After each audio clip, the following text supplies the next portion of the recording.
بڑا اہم سوال اٹھا دیا یونین والوں کے لیے، اور وہ یہ ہے کہ، اور یہ بات عملاً ڈسکس، ہاں وہ بھی ٹریننگ ہے.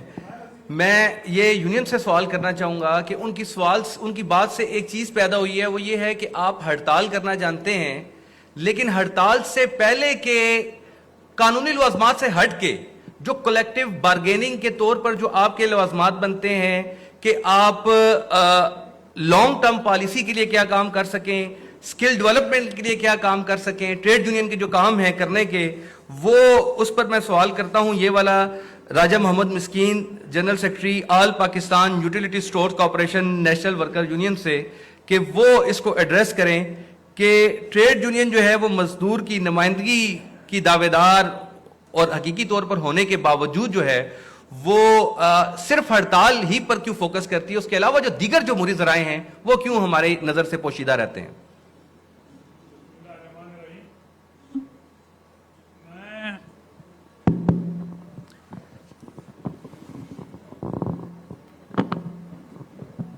سب سے پہلے تو چیئرمین صاحب کا شکریہ ادا کرتا ہوں کہ انہوں نے میرا اس ٹریڈ یونین کے اندر 1977 سے میں شرح ہوں، چلا ہوں، اور آج تک سمجھتا ہوں کہ یہ جو قدم اٹھایا ہے، اور ان کی زندگی میں اسی پنڈی کے شہر کے رہنے والا ہوں، مکمل طور پر میں اس پہ واقف ہوں، تو میں ان کا شکریہ ادا کرتا ہوں کہ انہوں نے بہت بڑا اقدام کیا. جو سوال ہے کہ ٹریننگ کا، میں سمجھتا ہوں یہ ٹریننگ بہت ضروری ہے. ٹریننگ ہونے کے باوجود میں سمجھتا ہوں وہ تو ہوگی تو ایک بات کا مسئلہ ہے. جو مسائل اس وقت قانون کے اندر موجود ہیں، ہمارا صرف اتنا سا مطالبہ ہے کہ صرف اس قانون پر عمل درآمد کرا دیا جائے. باقی نئے قانون بنیں گے، ٹریننگ ہوں گی، وہ بات کی باتیں ہیں، ہم کریں گے. بہت ساری ٹریننگ ہم نے لیبر ڈپارٹمنٹ سے کی، شروع ہوئے، آج عمر کے آخری سے میں پہنچ چکے ہیں. میں سمجھتا ہوں کہ جہاں غلطی اور مستی دو چیزوں میں فرق ہونا چاہیے، چاہے وہ ٹریڈ یونین ہے چاہے مینجمنٹ ہے. اگر ہم جان بوجھ کر کہیں ٹریڈ یونین کوئی غلط کام کرتی ہے قانون سے ہٹ کر، تو چیئرمین صاحب ہمیں سزا دیں.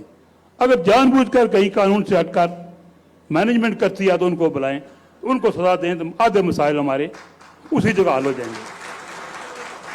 میں یوٹیلیٹی اسٹور کو ایک مثال کے طور پر آج پیش کرتا ہوں. ابھی میرے ایم ڈی صاحب آئے تھے. میں الحمدللہ پورے ادب و احترام سے ساتھ ٹریڈ یونین کرتا ہوں. ہر افسر، ابھی انہوں نے کہا بھی ہے، ہر ایک کی عزت اس کو عمر کے مطابق، عہدے کے مطابق دیتا ہوں، اور اسی کے مطابق آج تک ٹریڈ یونین کیا ہے. بہت سارے مسائل حل بھی ہوئے ہیں، نہیں بھی ہوئے ہیں، لیکن اس وقت جو صورتحال ہماری، میں یوٹیلیٹی اسٹور کی کہوں گا، بنی ہوئی ہے کہ یہ پرافٹیبل ادارہ تھا.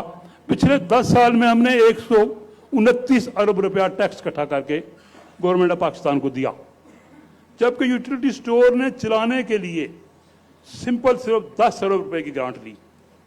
اس کا اندازہ کر لیں آج یہ ادارہ پرافٹ میں تھا.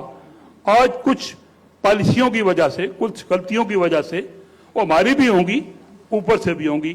تو میں یہ سمجھتا ہوں ان دونوں کی حل کے لیے ڈیمانڈ نوٹس ہمارا چل رہا ہے. اسٹرائک نوٹس ہم نے پراپر پروسیجر کر کے دیا. ہم نے چیئرمین صاحب کے NIRC کے حکم پر اس کو وڈرا کیا، اس کا کیس چل رہا ہے. میں سمجھتا ہوں ہم تینوں یونین، باقی اداروں میں تو یونین متفق نہیں ہوتی ہیں، یوٹیلیٹی اسٹور کی تینوں یونین اس وقت CBA، نان CBA، اس بات پر ہم متفق ہیں کہ چیئرمین صاحب ہمارے بڑے ہیں. ہم ان کو مکمل اختیار دیتے ہیں کہ وہ ہمارے ادارے کی یونینز اور انتظامیہ کو بلا کر ہمارے مسائل پر جو فیصلہ یہ کریں گے ہمیں وہ منظور ہوگا. اس وقت یوٹیلیٹی اسٹور کے 5000 کیس پینڈنگ پڑے ہوئے ہیں. تو میں سمجھتا ہوں خدا رہا ایک میٹنگ مینجمنٹ اور یونین کی بلا لیں، جو غلط ہے اس کا کہہ کر اس کا حل کیا جائے. اسی طرح تمام اداروں کے اندر تمام یونینز کو کہوں گا میں، اپنی اپنی انا سے پیچھے ہٹ جائیں. ایک ایک یونین بلکہ چار ادارے کی تمام یونین مل کر چیئرمین صاحب پر اعتماد کریں. چیئرمین صاحب کو ہم مکمل اختیار دیتے ہیں، وہ ایک میٹنگ ہر ادارے کے اندر مینجمنٹ اور یونین کی کال کریں. جہاں ہم غلط ہوں گے ہم معافی مانگ کر واپس آ جائیں گے. اگر مینجمنٹ غلطی ہے تو ان سے امپلیمنٹ کریں. میں یہی کہوں گا. بہت مہربانی. بہت